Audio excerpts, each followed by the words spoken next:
Misy ny fitenenana hoe pour vivre heureux, vivons caché. Izay ve no mety ny influencer ny fanambadian'i Jennifer Lopez sy Ben Affleck. Tao anatiny daholo zany rehetrarehetra izany rehefa natao ny famakafakana. Jennifer Lopez dia mari-pitia ary mari-pakahala ihany koa. Ary Ben Affleck dia tovolahy mendrika dia mendrika tokoa, izay ataontsika hoe sex symbole zany amin'izany monde-ny Hollywood izany. Izany hoe maro zany ny vehivavy maniry hiaraka amin'izany Ben Affleck zany.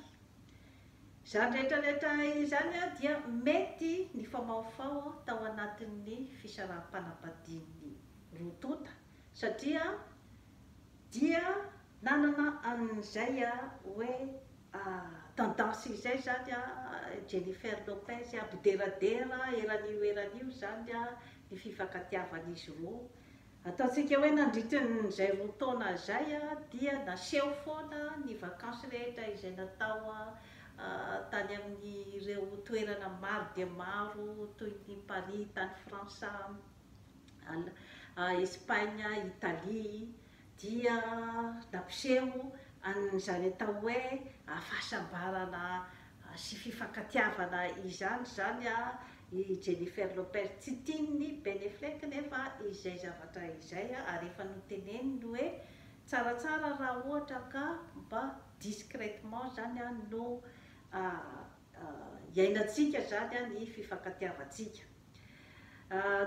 Tsy niainy nefa zany Jennifer Lopez rehefa nitenen'izay ny vadiny Ben Affleck zany dia lehilahy alcoolique mpisotro toaka izy io ary olona mora misenerva zany raha ny olona mahafantatra azy. Ary izay no problemany tamin'ny vadiny teo aloha Jennifer Gardner zany izay toetrany ka mifanaraka ve amin'ny hoe andeha atao katalogy eranio ny fifankatiavan'izy sy Jennifer Lopez, satria olona efa somary manana tempérament nerveux zany izy kanefa mbola ohatrany hoe exposena koa zany ao anatin'ny ataontsika hoe excitation, satria raha hoe andeha ho exposena partout amin'ny paparazzi, partout amin'ny monde ny réseaux sociaux ny fifankatiavan'ny roa tota, dia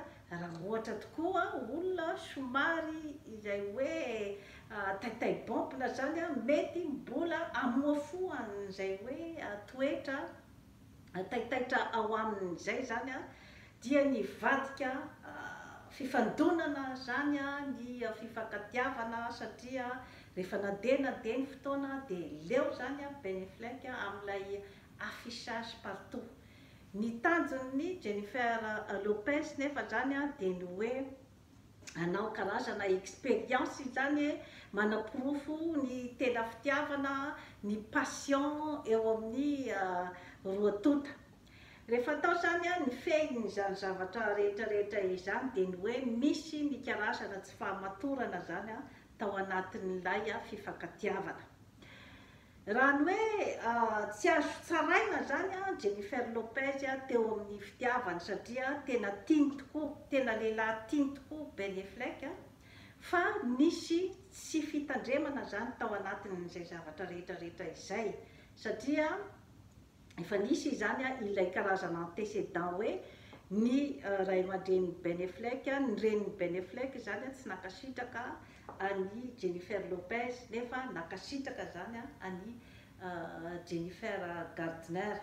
Eo zany izy mbo efa tokony naka réserve tamin'ny étalage ny fifankatiavana be loatra, satria manjary miteraka koa fialonana ho an'ny vehivavy sasany izay te hiditra ilay étalage be loatra izany. Ary tokony koa zany Jennifer Lopez naka réserve, satria rehefa nisy ilay échec tamin'ny fifankatiavana tamin'ny voalohany dia efa tokony izy zany mba haka lesona tamin'ny échec nisy teo aloha. Jennifer Lopez moa zany izy dia vehivavy izay ataontsika hoe somary choc ihany zany ny tempéramentny tsy de mijery zany izy ny hoe makasitraka ny zavatra ataoko ve sa tsy makasitraka ny olona manodidinay. Izy zany tsy de mba mijery an'izay karazan-javatra izay ka teo zany misy fandrika betsaka satria maro zany ny hoe kritika sy ny fanaratsiana izay natao azy.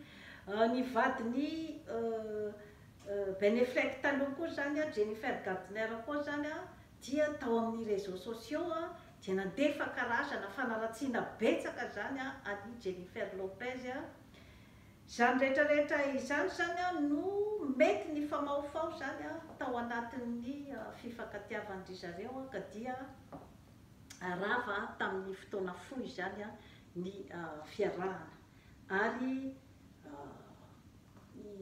Ben Affleck zany tonga de efa hitan'ny olona koa zany ny hoe aniaraka tamina vehivavy hafa zany Kik Kennedy zany izay zanaky Robert Kennedy Junior zany, famille malaza sy matanjaka koa zany famille Kennedy zany satria zany no filoham-pirenena taloha izay nonoin'olona tamin'izany andro zany ka mbola mipetraka ny lazan'izany famille Kennedy zany. Jennifer Lopez ve mba mieritreritra hoe inona marina moa zany mety tena tadiavin'ity vadiko ity. Teo zany mantsy no mety tsy de nisy karazana fieritreretana be loatra zany fa ilay hoe enti-po ary mbola manofinofy an'ilay ataontsika hoe conte de fées. Ny fiarahan'ny zareo tamin'ny andro taloha zany hoe 17 ans d'avance zany niaraka zareo saika hanao mariage nefa tsy tanteraka. Efa niova ny zavatra rehetrarehetra satria tena mbola tao anatin'ny jeunesse ny roa tota. Amin'izao fotoana zao 55 ans i Jennifer Lopez, 52 ans Ben Affleck. Efa betsaka zany ny zavatra mety miova na eo amin'ny resaka fotsiny hoe fizika zany na eo amin'ny hoe resaka toe-tsaina, ny fahasalamana sy ny rehetrarehetra. Ary efa misy ankizy maro koa zany izay manodidina zareo no hoe zaza nateraky ny roa tota ka tokony ho famatorana fitiavana famatorana kokoa zany angamba no tokony ho ny fampitondran'ny roa tota satria tena mbola misy karazana tsy fahamatorana betsaka zany tao ambadik'ilay fitiavana ka nahatonga ny ataontsika hoe fahasimbam-pitiavana. Kik Kennedy moa zany dia 36 ans ka hitantsika amin'izany zany hoe inona marina moa zany no mety zavatra ho tadiavin'ny Ben Affleck. Ben Affleck koa zany izy dia lehilahy mpisotro toaka alcoolique ka mety misy an'izay hoe toetra tsy responsable zany. Ka Jennifer Lopez ve efa mba nijery an'izay lafin-javatra izay koa zany talohan'ny nidirana satria matsy ny hoe toetran'ny olona zany tsy ianao mihitsy no hanova azy, tsy ianao mihitsy no hanova azy alohan'ny hoe fanambadiana. Fa rehefa misy ny olona zany tianao dia acceptenao amin'iny toetran'iny satria ny miteraka ny karazana fahadisom-panantenana zany dia ny mieritreritra fa hanova an'ilay olona ary mieritreritra fa ianao zany ilay anjely andeha hanova an'ilay ranamana kanefa miteraka fahadisom-panantenana foana izay hoe karazana nofinofy izay zany fa hoe accepter la personne telle qu'elle est ary zakanao fe sa tsy zakanao ny toetrany izay efa tokony ho fantatrao alohan'ny hidirana. Samy vedety zany izy roa ary samy mpanefoefo. Jennifer Lopez dia 400 millions de dollars ny farim-pananany ary Beneflek 150 millions de dollars.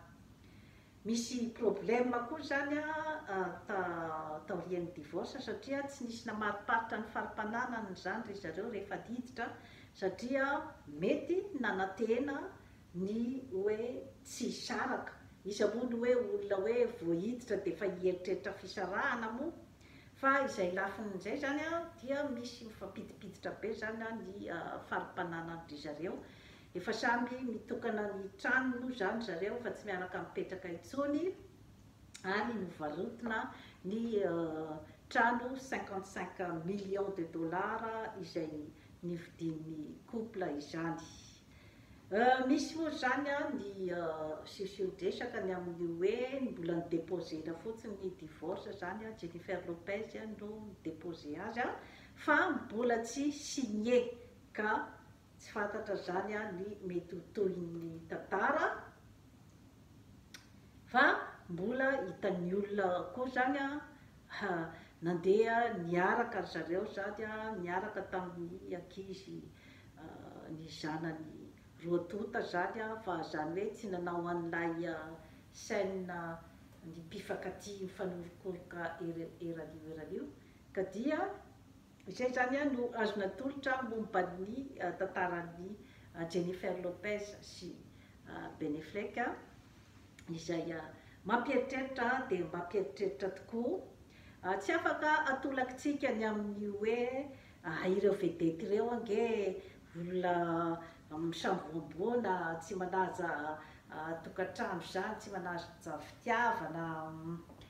Betsaka ihany ny vedety izay hoe olona tokana no niarahany hatramin'ny voalohany na vedety azy, ary nentiny mandramaty ohatran'ny Bon Jovi dia ny vehivavy nifankatia taminy tamin'izy mbola adolescent no mbola vadiny amin'izao fotoana izao, ohatran'ny Justine dia vehivavy iray ihany no mbola vadiny nefa dia vedety malaza dia malaza izany vedety rehetra izany. Ka misy ihany ny facteur de risque zany ny amin'ny hoe manelingelina ny fitiavana sahala amin'izay environnement izay tantaraiko teo momban'ny Jennifer Lopez, lehilahy izay manintona dia manintona tokoa Beneflek.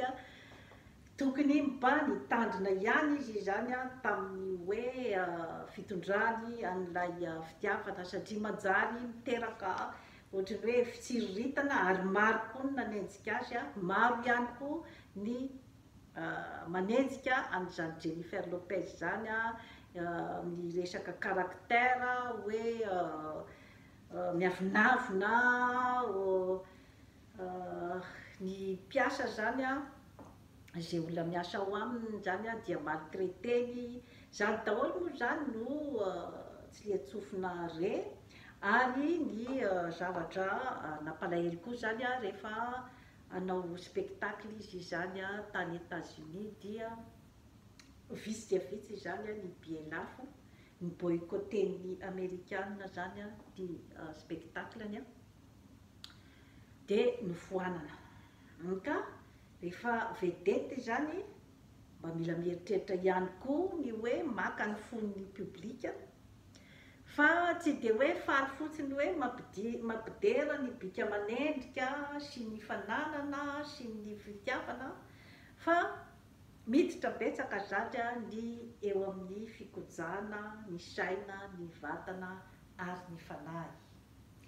Ny zavatra lesoka tao amin'ny Jennifer Lopez angamba izany sy Beneflek dia tsy naka an'irony ataontsika hoe coach de vie irony izany ry zareo, izany hoe olona izay hoe mba manorotoro hevitra zany na eo amin'ny resaka ara-pahasalamana, ny fahasalaman'ny saina, ny vatana sy ny fanahy, ny nutrition. Ohatran'ny Madonna zao izy dia manana nutritionniste ary manao exercice physique, manao gym, fikojana vatana izany Madonna zany, dia manana ihany koa ny coachny.